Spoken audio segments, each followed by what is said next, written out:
दोस्तों, आप लोगों ने इस तरीके के किस्से, इस तरीके की कहानियां तो सुनी होंगी कि एक पुत्र कुपुत्र निकल गया और उसने अपने परिवार के साथ में जो किया, यकीनन उसके बाद में लोग यही कहते हैं कि औलाद थी, बिगड़ गई और उसने इस तरीके का क्राइम कर दिया। भले ही दोस्तों एक बेटा अपने माता पिता के साथ में कुछ भी कर दे, लेकिन कभी भी जो माता पिता होते हैं ये पलट कर जो अपने बच्चे होते हैं उन बच्चों को कभी बुरा नहीं कहते। और दोस्तों, आज की जो कहानी मैं आप लोग को सुनाऊंगा, इस कहानी ने दरअसल पूरा गेम ही उल्टा कर दिया। इसमें एक माँ कुमाता निकल गई और दोस्तों इस माँ ने अपने प्रेमी के साथ प्रेम संबंधों में, अवैध संबंधों में कुछ इस तरीके का किया कि इस माँ को इसके 8 साल का मासूम बेटा भी दिखाई नहीं पड़ा। और उसके बाद में दोस्तों इस माँ ने अपने प्रेमी के साथ मिलकर उस 8 साल के बच्चे के साथ में जो किया, यकीनन ये हैरान करने वाला था, परेशान करने वाला था। और दोस्तों जब पुलिस इस पूरे केस का खुलासा करती है तो बहुत जल्द ही इस पूरे केस का खुलासा हो जाता है। लेकिन जो पुलिस खुलासा करती है उस खुलासे को सुनने के बाद में वहाँ पर जितने भी लोग होते हैं, उस गांव के जितने भी लोग होते हैं, social media, print media, electronic media, सारी जगहों पर जब ये खबर प्रसारित होती है तो हर कोई ये सोचने को मजबूर था कि एक माँ अपने बच्चे के साथ में आखिर ऐसा कैसे कर सकती है। एक माँ तो अपने बेटे को बहुत ज़्यादा दुलार करती है, बहुत ज़्यादा प्यार करती है। आखिर इस माँ को अपने बेटे से ऐसी कौन सी दुश्मनी थी कि इसने अपने बेटे के साथ में इस तरीके का कृत्य किया। तो पूरी कहानी मैं आप लोग को सुनाऊंगा, बस आप लोग कहानी में अंत तक बने रहिएगा। और दोस्तों आज की कहानी शुरू करें उससे पहले एक इम्पॉर्टेंट मैसेज है। मैसेज ये है कि इसी क्राइम के फील्ड में एक चैनल है जिसका नाम है ट्रू क्राइम 24 और आप सभी लोगों ने वो सुन रखा होगा। उस पर एक भाई हैं अमान अमरोही जो कि कहानियाँ सुनाते हैं क्राइम से रिलेटेड। उन्होंने अपना एक नया चैनल बनाया है अमान ट्रू क्राइम सफ़र, अमान ट्रू क्राइम, और उस चैनल का लिंक मैं आप लोग को डिस्क्रिप्शन में दे दूंगा। अभी शुरुआती फेज़ में है तो आप सभी लोगों के सपोर्ट की ज़रूरत है और अगर किसी को हमारे सपोर्ट की ज़रूरत है तो आई थिंक हमें उनको सपोर्ट करना चाहिए। तो एक बार उनके चैनल पर ज़रूर विजिट करिएगा। अगर कहानी अच्छी लगा करें तो आप लोग डेली ज़रूर सुनिएगा। तो चलते हैं दोस्तों, आज की कहानी का रुख करते हैं। तो दोस्तों रात के 10 बज चुके हैं। मैं हूं आप सभी का अपना शाबिज़ मलिक और हाजिर हूं आप लोग के सामने एक और क्राइम की कहानी को लेके, एक और क्राइम की घटना को लेके। दरअसल दोस्तों आज की जो घटना मैं आप लोग को सुनाने जा रहा हूं, ये घटना है राजस्थान प्रदेश की। और दोस्तों राजस्थान प्रदेश में नसीराबाद के मोतीपुर गाँव, इसमें 28 नवंबर साल 2023, ये अभी पिछला कुछ समय गुजरा है, यानी कि अब से लगभग 6 से 7 दिन पहले 28 नवंबर 2023 अजमेर पुलिस को एक फ़ोन आता है और फ़ोन में बताया जाता है कि यहीं पर हाईवे के पास एक डेड बॉडी पड़ी हुई है। जब पुलिस को ये पता चलता है कि एक डेड बॉडी पड़ी हुई है, पुलिस अपनी टीम को लेती है और तुरंत उस घटना स्थल पर पहुंचती है जहां का एड्रेस पुलिस को बताया गया था। जब वहां पर जाने के बाद में पुलिस देखती है तो पता चलता है कि एक डेड बॉडी है जो कि किसी नाबालिग लड़के की है, यानी 8 से 9 साल की उम्र इस लड़के की रही होगी। इस तरीके से इसकी डेड बॉडी पड़ी हुई है। अब पुलिस जब उस डेड बॉडी की शिनाख्त करती है और पुलिस ये देखने की कोशिश करती है कि इस लड़के को किस तरीके से मौत के घाट उतारा गया है, तो पुलिस को शुरुआती जांचों में यही दिखाई पड़ता है कि इसके गले पर किसी रस्सी का या फिर किसी चुनरी का निशान है, यानी ये साफ था कि इसकी जो मौत हुई है वो दम घुटने की वजह से हुई है। अब दोस्तों जो एसपी चूनाराम जाट हैं, उन्होंने इस पूरे मामले में काफ़ी ज़्यादा सतर्कता दिखाई। अब दोस्तों सबसे पहले उनके सामने जो सबसे बड़ा सवाल था वो सवाल ये था कि आखिर ये लड़का कौन है। अब लड़का कौन है उसकी अच्छे से तलाशी की जाती है, कोई आईडी कार्ड कुछ ऐसा मिल जाए जिससे ये पता लगाया जा सके कि आखिर ये लड़का कौन है। लेकिन दोस्तों पुलिस अपनी सारी तफ्तीश कर लेती है उस क्राइम सीन पर भी, और उस लड़की की जो डेड बॉडी थी और जो भी कपड़े उसने पहन रखे थे उनमें कोई भी आइडेंटिटी कार्ड, कोई आधार कार्ड, कोई पैन कार्ड, कोई डीएल तो बन नहीं सकता था, कोई भी ऐसा एविडेंस फिलहाल मिलता नहीं है जिससे ये पता लगाया जा सके कि ये मरने वाला व्यक्ति है कौन। उसके बाद में पुलिस जो है वो इस लड़के की जो फ़ोटो थी वो सोशल मीडिया पर डालती है और अलग अलग जो ग्रुप होते हैं, अलग अलग सोशल मीडिया अकाउंट होते हैं जो पुलिस के, उन सारी ही जगहों पर उस लड़के की फ़ोटो को डाला जाता है जिससे ये पता लगाया जा सके कि एटलीस्ट ये लड़का कौन है और कहाँ का रहने वाला है। अब दोस्तों जब पुलिस हर जगह सोशल मीडिया पर फोटोग्राफ्स को डाल देती है तो उसके बाद में आखिरकार इस लड़के की पहचान होती है। दरअसल इस लड़के की पहचान होती है कि भिनाय थाना क्षेत्र में, जो केकड़ी ज़िला है उसका एक भिनाय थाना क्षेत्र पड़ता है, उसमें एक गांव पड़ता है रामालिया गांव, और इसी गांव में एक व्यक्ति रहते हैं नाथू रेगर। दरअसल ये उनका ही बेटा है जिस बेटे का नाम विशाल है और उम्र लगभग 8 साल। अब दोस्तों जब इस तरीके की बात हो जाती है तो नाथू रेगर को भी इस बारे में खबर कर दी जाती है और उसके परिवार वालों को जब खबर कर दी जाती है, परिवार वाले भी पहुँचते हैं। अब दोस्तों सबसे बड़ा सवाल तो ये था कि आखिर जो डेड बॉडी थी उसकी शनाख्त तो हो चुकी है कि ये कौन है, लेकिन ये राज खुलना अभी बाकी था कि इसकी हत्या कैसे हुई। अब दोस्तों पुलिस उसके बाद में अपनी पूछताछ शुरू करती है। तो इस पूछताछ में जो कातिल था वो कुछ ज़्यादा ही चालाक नहीं था, बल्कि वो बहुत आसानी से पकड़ा गया। दरअसल जब पूछताछ की जाती है तो पता चलता है कि जो लड़का है विशाल, ये अपनी माँ जिसका नाम संगीता रेगर, उसके साथ घर से निकला था और उसके बाद में इसकी डेड बॉडी मिलती है। अब पुलिस के सामने सबसे बड़ा सवाल ये था कि आखिर माँ कहाँ है। माँ के साथ अगर बेटा गया था तो उसकी हत्या कैसे कर दी, या फिर किसने उसकी हत्या कर दी। कहीं ऐसा तो नहीं कि माँ को किसी ने उसका अपहरण कर लिया हो, या फिर इस बेटे को उसकी हत्या कर दी हो और माँ का अपहरण कर लिया हो। अब जब इस एंगल से पुलिस पूछताछ करती है, इस एंगल से छानबीन करती है, तो यहाँ भी पुलिस को कुछ नहीं मिलता है। अब पुलिस को जब किसी भी एंगल से कोई सुराग नहीं मिलता है, कोई सबूत नहीं मिलता है, तो पुलिस दूसरे तरीके से छानबीन करती है। और जो दूसरा तरीका पुलिस अपनाती है उसमें पुलिस अपने मुखबिर भी एक्टिव करती है। और पुलिस सबसे पहले जो संगीता रेगर थी, जो नाथू रेगर की पत्नी थी, उसके बारे में पता करती है कि आखिर ये कहाँ है। तो पता चलता है कि वो इसके साथ गई थी लेकिन अभी तक लौट के नहीं आई है।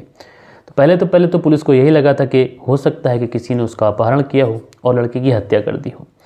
लेकिन दोस्तों जब पुलिस अपनी छानबीन करती है तो चीज़ें एकदम से पलट जाती हैं और चीज़ें अलग तरीके की सामने आती है। दरअसल जो संगीता रेगर है, इसी का ही पास में रहने वाले, जो पास का एक गांव पड़ता है टाटोली गांव, उसी गांव का रहने वाला एक व्यक्ति जिसका नाम लाला राम। दरअसल जो संगीता रेगर थी ये लाला राम के साथ में अवैध संबंधों में थी। अब उसके बाद में जो संगीता रेगर है और लाला राम है, इन दोनों की तलाश शुरू की जाती है। जब इन दोनों की तलाश शुरू की जाती है तो आखिरकार ये विजयनगर, वहाँ से जो अजमेर पुलिस थी, इन लोगों को अरेस्ट करती है, जो विजयनगर जो कि अजमेर में पड़ता है। अब जब इन लोगों को पूछताछ के लिए थाने लेके आया जाता है गिरफ्तार करने के बाद में, तो पुलिस जब इनसे अपनी पूछताछ करती है तो शुरुआत में तो ये पुलिस को गुमराह करने की कोशिश करते हैं, कहते हैं हमें नहीं पता उसके साथ क्या हुआ या फिर उसकी हत्या किसने की थी। लेकिन जब पुलिस अपनी सख्ती इन लोगों पर दिखाती है तो आखिरकार ये पुलिस के सामने टूट जाते हैं। और उसके बाद दोस्तों ये पुलिस को जो कहानी सुनाते हैं, यकीनन ये कहानी हैरान करने वाली थी, परेशान करने वाली थी। दरअसल जो संगीता रेगर थी ये पत्नी है नाथू रेगर की, और इनका जो गांव पड़ता है वो रामवालिया गांव पड़ता है। जो नाथू रेगर है जो कि मेहनत मजदूरी करता है, जब कभी ये घर से बाहर जाता तो उसी बीच में जो लाला राम है इसका घर में आना जाना था, और उसी बीच में इन लोगों के बीच में अवैध संबंध बन जाते हैं। आज में इन लोगों के बीच में अवैध संबंध बन जाते हैं तो जो बेटा विशाल था ये अक्सर घर में होता था, तो ये अपनी माँ को कुछ इस तरीके से देखता था, कुछ इस तरीके की चीज़ें नोटिस करता था कि जिससे उसे उसकी माँ का चालो चलन ठीक दिखाई नहीं पड़ा। इसलिए उसने अपने रिश्तेदारों से कई बार इस बारे में बताने की भी कोशिश की। लेकिन दोस्तों कहीं ना कहीं इस बारे में जो माँ संगीता रेगर थी उसको खबर हो जाती है। उसको खबर हो जाती है कि उसका बेटा सब कुछ जान चुका है। उसके बाद में ये एक षड्यंत्र रचती है। ये लाला राम के साथ में भागने का प्लान बनाती है और लाला राम को पूरा प्लान समझाती है, और उसी के मुताबिक ये लोग गाड़ी लेके आते हैं। 28 नवंबर साल 2023 की ये बात है। और गाड़ी लेके आने के बाद में उस विशाल को भी अपने साथ बिठाते हैं और उसके बाद उसे अपने साथ लेके जाते हैं, और ये लोग पहुंच जाते हैं नसीराबाद के मोतीपुर, और वहीं पर ये जो विशाल था उसकी गला घोंटकर हत्या कर देते हैं। जो संगीता थी उसी की चुनरी से उसके ही बेटे का गला घोंटा जा रहा था, और संगीता का जो प्रेमी था वो गला घोंट रहा था। दोस्तों जब तक ये लाला राम उस विशाल का गला घोंटता है कि जब तक उसकी मौत नहीं हो जाती है। जब उसकी मौत हो जाती है उसके बाद ये लोग उसे हाईवे के किनारे फेंक कर और वहाँ से फरार हो जाते हैं। उसके बाद ये लोग पहुँच जाते हैं विजयनगर। बहरहाल एसपी चुनाराम जाट इन्होंने इस पूरे मामले का खुलासा कर दिया है। और दोस्तों ये अवैध संबंध कैसे बने थे और कितने समय से बने थे, इन सारे लोगों के बीच में क्या क्या चीज़ें हुई, इस बारे में पुलिस अपनी पूछताछ कर रही है। और जैसे ही पुलिस इसमें सारी पूछताछ कर लेगी और जिस तरीके के एविडेंस इन लोगों के खिलाफ मिलेंगे उस तरीके से इन लोगों को सज़ा दी जाएगी। बहरहाल आप लोगों ने देखा कि इस कहानी के अंदर एक माँ किस तरीके से अपने बेटे का कातिल बन गई, और सिर्फ अपने स्वार्थ के लिए, और सिर्फ उन चीज़ों के लिए जिन चीज़ों को समाज बिल्कुल भी इजाज़त नहीं देता। दोस्तों मैं आप लोगों से हमेशा कहता हूँ कि ज़्यादातर जो क्राइम होते हैं उन क्राइम के पीछे जो मोटा मोटी अगर कोई रीज़न होता है तो सबसे बड़ा रीज़न है अवैध संबंध। और अवैध संबंध एक ऐसी बीमारी है जो इंसान के परिवार को धीरे धीरे खा जाती है। इंसान शुरुआत में समझता है कि वो जो कर रहा है वो सब कुछ ठीक है, क्योंकि बिल्ली अगर आंखें बंद कर कर दूध पीती है तो वो यही सोचती है कि वो दूध तो पी रही है लेकिन उसको दूध पीते हुए कोई देख नहीं रहा है। लेकिन दोस्तों आमतौर पर ये चीज़ें ज़्यादा दिनों तक छुप नहीं पाती, और उसके बाद में इंसान क्राइम के दलदल में ऐसा धंस जाता है कि उसके बाद में जो अंजाम होता है, जो परिणाम होता है, उसकी कहानी आप लोग को सुनने को मिलती है। बहरहाल दोस्तों, इस कहानी को आप लोग किस तरीके से देखते हैं, कितना दोषी है ये माँ, इस बारे में आप लोग कमेंट्स बॉक्स में ज़रूर से ज़रूर बताएगा। और दोस्तों, कल के दिन आप लोगों ने जो प्यारे प्यारे कमेंट्स किए थे, अब वक्त होता है कि आप लोगों के कमेंट्स पढ़े जाएं। सो दोस्तों, कल के दिन जो हमारे वीडियोस पे कमेंट्स आए हैं, SD मून करके आईडी है और ये लिखते हैं, सर आपकी कहानी मैं पिछले 2 दिन से सुन रहा हूँ, बहुत अच्छा विस्तार से सुना रहे हो, बट ये पिंकी के लिए बहुत दुखद घटना है। संजय, जो कि दिल्ली से हमारी कहानी देखते हैं, तो संजय जी आपका बहुत बहुत धन्यवाद। उसके बाद में सुबोध कुमार जी हमेशा की तरह एक प्यारा सा कमेंट्स करते हैं, पढ़ने की ज़रूरत भी नहीं है। सुबोध कुमार जी आपका बहुत बहुत धन्यवाद। उसके बाद में जो अगला कमेंट्स है, AS 617 कर इनकी आईडी है और ये लिखते हैं, अपने बच्चों को बड़े बच्चों से दूर रखें, बेचारी पिंकी निर्दोष थी और उसकी जान चली गई। शाबाश जी, आप किसी अच्छे डॉक्टर को दिखाइए, रोज़ाना वर्जिश करना ज़रूरी है, आप बीमार हैं तो हमें दुख होता है, अपना ख्याल रखें, हमारी शुभकामनाएं हमेशा आपके साथ हैं। तो भाई, आपका मैं दिल से शुक्रगुजार हूं कि आप हमारी फ़िक्र भी करते हैं और हमारी कहानी भी सुनते हैं, लगातार कमेंट्स भी करते हैं। भाई, मैं अच्छे डॉक्टर को दिखा रहा हूं, अपना ख्याल भी रख रहा हूं और दवाएं भी टाइम से ले रहा हूं, लेकिन जब किस्मत में होगा तो ठीक हो जाऊंगा। उसके बाद आप लोगों के साथ में लगातार जुड़ा हुआ हूँ, जो भी सेहत से रिलेटेड अपडेट रहेगी आप लोगों को देता रहूँगा। उसके बाद में करण लिखते हैं, भाई जी, आप प्रखर भाई और प्रीतम सर और शम्स सर को हर दिन सुनता हूँ और आपको 10 सब्सक्राइबर से जब से सुन रहा हूँ, प्रखर भाई ने ही बताया था। जी भाई करण जी, आपका बहुत बहुत धन्यवाद कि मेरे 10 सब्सक्राइबर थे जब से आप मेरे साथ हैं और मैं डेफिनेटली आपको कभी नहीं भूलूंगा।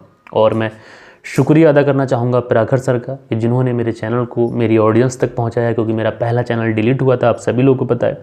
उसके बाद में देव कुमार जी हैं जो अगला कमेंट्स करते हैं, आप कैसे हैं भाई, आप सभी व्यूवर्स को जय हिंद। मैं कई दिनों से कमेंट्स नहीं कर पाया, सॉरी। आप सभी को प्यार आशीर्वाद और मैं जल्द ही ठीक हो जाऊंगा। 2 लाइनें, मृत्यु के लिए कई रास्ते हैं और मृत्यु के लिए रास्ते बहुत हैं, लेकिन जन्म के लिए केवल माँ होती है। लव यू माता पिता। तो भाई, इंसान को माता पिता का तो डेफिनेटली बहुत ज़्यादा ख्याल रखना चाहिए, क्योंकि इस दुनिया में अगर हमारे पास सब कुछ है तो ऊपर वाले के आशीर्वाद से है और माता पिता की दुआओं से। उसके बाद में जो अगला कमेंट्स है, ये जादू करके है, ये लिखते हैं, लव यू, ये भी एक नशा है प्यार का, और शाहबुद्दीन जी इस तरीके से लिखते हैं। उसके बाद जो अगला कमेंट्स है, ये असलम खान है, ये लिखते हैं, प्राखर सिंह से आपके चैनल को पता चला था भाई, थैंक्स प्राखर सर का और आपका। वैसे दोनों का अंदाज़ एक जैसा है और कभी कभी तो लगता है कि प्राखर सिंह की आवाज़ है और कोई और बोल रहा है। तो भाई, आपका बहुत बहुत धन्यवाद। उसके बाद फैशन डिज़ाइनर है, लिखते हैं, पिंकी की कोई गलती नहीं थी, उसकी जान ले ली। उसके बाद में अगला जो कमेंट्स है, यूज़र करके है, ये लिखते हैं, आपका अंदाज़ बहुत अच्छा है भाई कहानी सुनाने का, पर बहुत दुख होता है ये सब सुन के, फ्रॉम उत्तराखंड। तो उत्तराखंड से हमारी कहानी सुनते हैं और लगातार कमेंट्स भी करते हैं। तो भाई, आपका बहुत बहुत धन्यवाद। सुनील त्यागी हैं, लिखते हैं, नमस्कार भाई साहब, रेनू सुनील त्यागी, श्याना बुलंदशहर से। तो आपका बहुत बहुत धन्यवाद। और उसके बाद में जो अगला कमेंट्स है, ये इंद्र राजेश शर्मा है, लिखते हैं, मैं ये वीडियो अपनी गर्लफ्रेंड पूजा को डेडिकेट करता हूँ। उसके बाद में जो अगला कमेंट्स है, ये राधे श्याम शर्मा है, ये लिखते हैं, राधे श्याम शर्मा सिरसी जयपुर से, मैं रोज़ आपकी कहानी पढ़ता हूँ, दुनिया बिगड़ चुकी है, किसी पर भरोसा कैसे करें, लोगों को जस्ती वही है जो वो करते हैं। उसके बाद में अनुज गोदारा जी हैं, लिखते हैं, सर जी बहुत दुखद घटना। उसके बाद में जो अगला कमेंट्स है, ये मोहम्मद शाहरुख का है, लिखते हैं, 3 दिसंबर को मेरा बर्थडे होता है। मोहम्मद शाहरुख मक्का मुकर्रमा से। तो मोहम्मद शाहरुख जी जो कि मक्का सऊदी अरबिया से हमारी कहानी सुनते हैं, तो मोहम्मद शाहरुख जी को वो 3 दिसंबर वाले दिन उनके जन्मदिन की ढेर सारी बधाइयाँ मेरी तरफ से, मेरे व्यूवर्स की तरफ से। उसके बाद में अगला जो कमेंट्स है, ये बहुत बेहतरीन है और इनका जो आईडी है यहाँ पे, तो बैंग सेलिब्रेशन करके आईडी है, लिखते हैं, इश्क और मुश्क का डायलॉग सभी बोलते हैं, आप कुछ और डायलॉग यूज़ कर लीजिए। इन्होंने बहुत सारे डायलॉग मुझे सजेस्ट किए, उसमें से मैंने आज एक दिन एक यूज़ भी किया था, बिल्ली वाला। उसके बाद में बिक्की कालिया जी हैं, लव यू बोलते हैं। उसके बाद में बब्बू भाई हैं जो बहराइच यूपी से कहानी सुनते हैं। उसके बाद सोलापुर महाराष्ट्र से हमारी कहानी सुनते हैं नासिर पठान जी। उसके बाद में जो अगला कमेंट्स है, ये बिका कंग करके है और ये लिखते हैं, विक्रमदीप सिंह फ्रॉम गुरदासपुर से हमारी कहानी देखते हैं। उसके बाद डॉक्टर AK अग्निहोत्री प्रयागराज उत्तर प्रदेश से कहानी देखते हैं। तो ये कुछ कमेंट्स थे जो कल के दिन आप लोगों ने किए थे। आशा करता हूँ वीडियो आप लोग को पसंद आई होगी। और दोस्तों, आप लोग भी अगर कोई कमेंट्स करना चाहते हैं तो आज के दिन अपना कमेंट ज़रूर से ज़रूर करिएगा। और हम लोग मिलते हैं कल के दिन किसी और क्राइम स्टोरी के साथ में। जब तक के लिए अपना ख्याल रखें, देश का ख्याल रखें। जय हिंद, जय भारत।